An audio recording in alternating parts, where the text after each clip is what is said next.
questão, a Federação Paulista botou a data que ela queria. Aí a gente vai ver se a CBF vai abrir mão do ofício que ela mandou. Porque não está casando, entendeu? Assim, quem manda no futebol brasileiro, a Federação Paulista ou a CBF? CBF, né? Eles mandaram um ofício que tinha que acabar o campeonato até quarta-feira. E a federação, como a gente costuma dizer lá no sertão, botou o pé no bucho. Isso. Exatamente. E é um problema que a gente que tem, significa essa expressão aí? Num ano que não tem data. Botar o pé no bucho significa insistir. É. Eu não. É isso aí que Jogou o BO é isso pra que você CBF. pensou mesmo, Alfinete. É isso Botar aí. o pé no bucho significa insistir.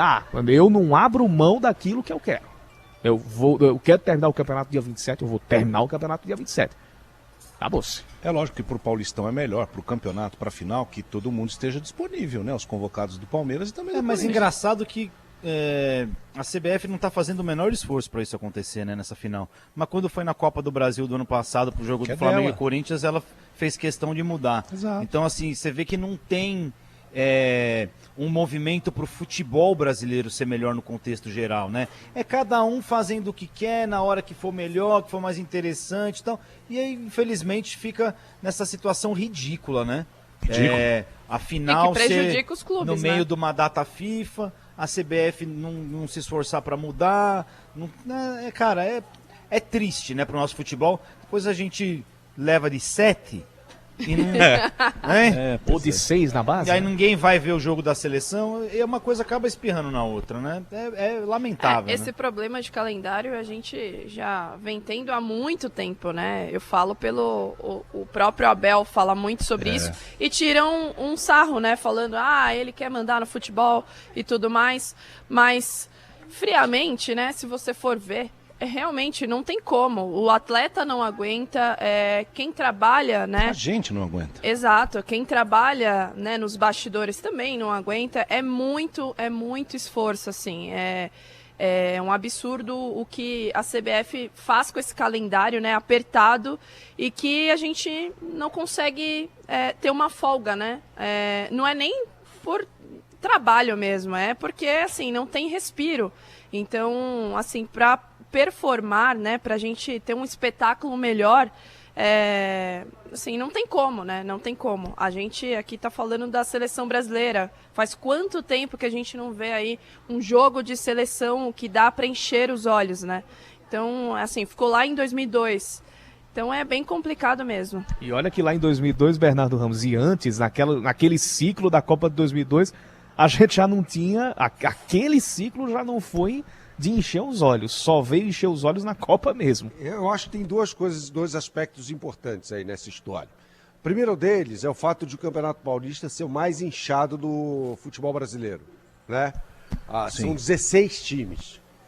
Não vai ter data, não dá. Né? Eu não estou falando aqui que a Federação Estadual de Futebol do Rio de Janeiro é a boazinha e a Federação Paulista é a malvadona, não é isso. Mas no Rio de Janeiro são 12 times. O que vai acontecer no Rio? O campeonato vai acabar no fim de semana. O Campeonato Gaúcho acaba nesse fim de semana, antes da Mineiro data FIFA. também. O Mineiro também acaba. Então tem essa questão, são 16 times e dentre os 16 se classificam 8, ou seja, metade para o mata-mata. Ou seja, uma forma que o presidente da Federação Paulista de Futebol, Reinaldo Carneiro Bastos, tem de fazer uma média até com mais clubes, aquela coisa toda. E sobre as eliminatórias, se a gente for pegar o que acontecia nos anos 80, por exemplo, né? Vamos pegar as eliminatórias para a Copa do Mundo de 86. Foram 4 jogos que a seleção jogou. 2 contra a Bolívia, 2 contra o Paraguai, acabou. E tiro curto, ali em um mês. Era um torneio, né? Era um torneio, exato. Hoje, uma equipe para ir para a Copa do Mundo joga 18 partidas. A de 94 também foram 8 jogos só. Foram 8.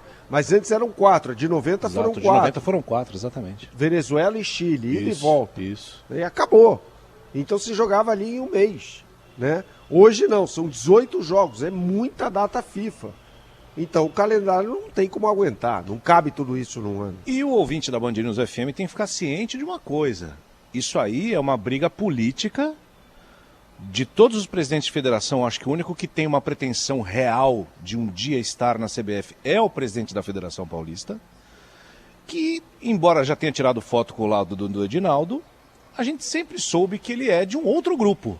Então isso conta na hora da medição do poder. Isso é uma medição de poder. quem vai puxar mais a corda pro seu lado, entendeu, Yuri? E aí pode ficar ruim pros clubes. O Palmeiras, por exemplo, tem que jogar um jogo na segunda-feira, depois de uma final de campeonato, mudar o seu jogo. E a televisão vai querer mudar? Porque agora são diferentes. Não é mais a mesma, que tem tudo.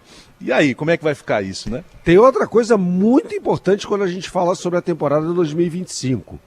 O campeão da Libertadores da América disputa o Interclubes no final do ano. Só que é conflitante com o Campeonato Brasileiro. Nas últimas rodadas, os bichos pegando. O bicho pegando as 3 últimas rodadas, passam por cima da Copa Intercontinental, né? O futebol brasileiro será disputado até o dia 21 de dezembro. O Campeonato Brasileiro. 2 mundiais no ano, né? Você imagina uma coisa dessa no outro Pois esporte, é. Bernardo? Pois é, então não há calendário que resista. O ano tem que ter 450 dias. Tem que aumentar o ano, é verdade. Vamos dar essa sugestão pro pessoal da CBF. Talvez seja mais fácil. Dá uma segurada no movimento é mais fácil. translação da Terra. Eles criam um outro mês aí. É mais fácil do que eles arrumarem o calendário do nosso futebol. É bem complicado. Assim, eu que cubro masculino e feminino, vocês imaginam Nossa, é verdade. como eu fico maluca, né, no fim do ano. Mas é isso, calendário super apertado. Eu acho que prejudica demais os clubes, principalmente em retas finais aí de campeonato. Falo pelo Corinthians e Palmeiras, que vão ter aí as suas principais peças, né, na seleção, e às vezes vai para a seleção e nem joga. Então, assim, é muito complicado, né? A gente ainda tem a sorte da Leila ter o jatinho dela lá, né, que ela manda buscar os meninos rápido e vem. Mas se você para pensar, olha só, imagina se eles entram em campo, joga aí os 90 minutos, 45 minutos e já tem que estar preparado para encarar uma final.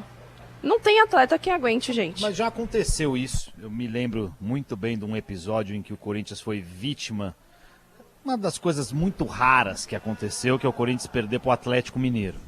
Deve ter sido uma das 4 vezes na história que o Corinthians perdeu para o Galo, provocando aqui os nossos torcedores do Galo. Mas é verdade, porque o Galo é bem freguês, e do Palmeiras também. É verdade. Para o Atlético e Palmeiras na Libertadores não precisa ter. Foram 3 eliminações. Né? E uma delas com Foi 2 seguido, homens né? a menos, né? Nos Não, pênaltis. sim. Foi um negócio assim. E teve aquela final final não, não lembro qual que era a etapa da Copa do Brasil. O Corinthians com o Atlético Mineiro.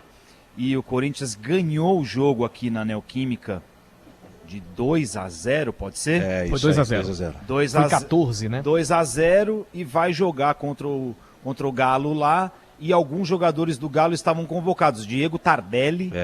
Diego Tardelli estava convocado para a seleção, hein? E tinha mais alguém.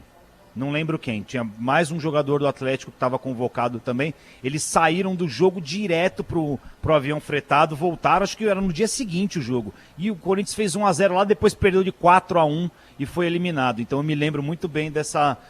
Eu acho que era o Bernard. Desse pode ser, eu não lembro exatamente, pode ser. Mas eles saíram do jogo e já foram direto pro avião. Funcionou.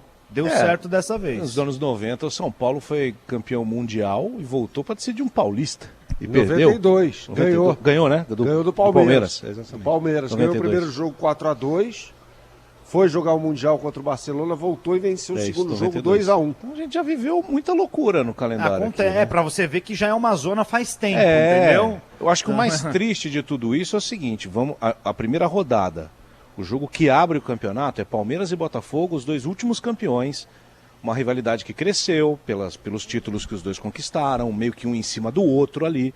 Então nesse momento que seria para o Brasil inteiro parar para acompanhar esse jogo e a CBF vender o seu produto, a gente já nem sabe se vai ter o jogo mais.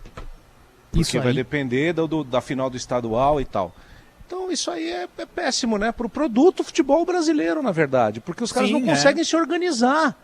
Assim, é uma coisa... É tão inacreditável. Gente, quando eu era moleque, eu fazia um monte de torneio de botão no caderno, à mão.